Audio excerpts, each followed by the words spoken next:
mojem imenu. V uvodu naj podam najprej zadovoljstvo nad odzivom ljudi ob podpisovanju peticije, ki smo jo v skupini podpisnikov tudi v ponedeljek ponudili ljudem v podpis peticije proti takšnemu davku na nepremičnine. Do tega trenutka je približno 17 000 podpisov na spletne peticije. Po podatkih, ki jih zbiramo, niso pa še dokončno urejeni in tudi ni bilo predvideno, da jih danes uredimo, to lahko govorimo od 3 do 5 tisoč podpisov tudi na terenu. V koncu tedna bo ta številka še bistveno večja, kajti z lepim vremenom bo tudi podpisanje, zbiranje podpisov šlo še hitreje. Vesel sem tega, da smo poleg tega zbiranja podpisov pod to peticijo pristopili tudi k organiziranju javnih tribun. Sam sem se doslej udeležil 2 takšnih tribun, ene v ponedeljek v Mozirju, včeraj v Celju, in lahko mirno prenesem, da je med ljudmi čutiti zadovoljstvo, da se je skupina ljudi, sopodpisnikov pod to peticijo, odločilo, da gre med ljudi in ljudem razloži problematiko tega zakona in da predvsem gre med ljudi, da tudi ljudi posluša. V Sloveniji imamo velik problem, da se enostavno več ne poslušamo, kaj še nekaj smo slišali, in na ta način, kot smo dejali, želimo pa demokratični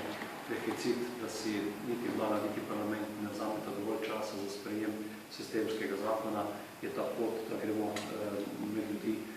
zelo prava in tudi dobro sprijeta. V naslednjih dneh bo sklicanih še več kot 10, oziroma je že sklicanih več kot 10 organiziranih javnih tribun, iz dneva dan pa prihajajo tudi pobude ljudi za organizacijo takšnih tribun. Naslednji odziv, ki je zelo velik in množičen v tem času, so klici, elektronska sporočila posameznikov, ki opozarjajo na določene skupine, ki niso bile najprej med temi podpisniki, prvimi podpisnikami te peticije. Tako se nam je pridružil v tem času organiziran sindikat brezposelnih in so tudi sedaj aktivno vključeni v te dejavnosti. Kličejo nas predstavniki delavcev, ki opozarjajo, da tudi tisti, ki so danes zaposleni in so se v preteklosti lahko zgradili določene premičnine, imajo vedno večje težave s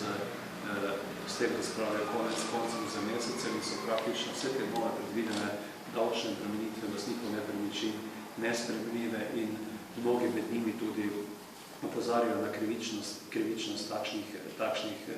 odločitev. Naj samo nekaj odzivov oziroma vprašanj mnenj ljudi omenim. Ali predsednica vlade podpira poštenost? To vprašanje je bilo postavljeno v tem kontekstu, da je največkrat napadano vrednotenje nepremičnin tisto, ki resnično ne izraža nobene poštenosti, pravičnosti pri teh nepremičninah, ko imamo na primer kmetijska zemljišča na Primorskem 15-krat dražje. Zelo veliko pomislekov na pravičnost in poštenost tega vrednotenja. Večkrat tudi omenijo, da vlada je izgubila razum, da je to davek na poštenost, da je to davek na ustvarjalnost, delovnost, da je to davek na varčevanje v preteklosti in ne se ga tudi eno prispodoba enega mladega kmeta, ki se v nek način ne more sprijazniti s tem, da se tudi v tem zakonu dogaja tako kot pri šahovski igri. Na premoženje, vendar je vlada mimogrede ob tem, ko bi naredila to pretvorbo, uvedla tudi ključni krizni davek na doslej slabih 200 milijonov zbranih sredstev, dodala novih 200 milijonov davkov. Povprečje to pomeni 100 evrov na Slovenko Slovenca, ker bodo ključne nove bremenitve med ljudmi, ne toliko, če sumarno seštevamo v gospodarstvu, je to veliko bremenitev za slehernika. Pri tem pa gre za enormne skoke, kjer bodo posamezniki obremenjeni tudi po 6-krat, 8-krat, 10-krat več kot doslej. In tudi prav na področju gospodarstva se je pojavil velik problem, da je enostavno ta obremenitev, ki bi ne ostala približno enaka, povzročila sedaj po tem takšnem vrednotenju to, da bi v velikih gospodarskih družbah, ko sta bili omenjeni doslej na terenu Krka in pa Gorenje, plačevali celo manj, medtem ko manjši obrtniki Celju omenja, kako se je skozi stavbno zemljišče poskušalo tudi podpirati politiko do mestnih jeder, kjer je dobil na nekem lokalu, ki ga je omenil celo 12-krat večje bremenito po novem glede na staro, medtem ko bi trgovski centri, ki imajo z velika vrednost in nepremičnine relativno nizko vrednost, pa bistveno manj tudi po 5-krat manj plačevali kot doslej. Gre za zelo grob poseg, kjer bi za podvojitev dajatev, znotraj tega pa tudi za enormne skoke, kjer se pri nekateri ne da bi se podvojila, ampak tudi po deseteri ta obremenitev. Zaradi vsega tega smo več čas vztrajali, da je potrebno se sistemskega zakona lotiti na normalen način, tudi v postopkih, da je potrebno iti po rednem postopku in da je ambicija sprejeti ta zakon s 1.1. in uveljaviti s 1.1.2015 realnost. To, če se bo naredil s 1.1.2014, pa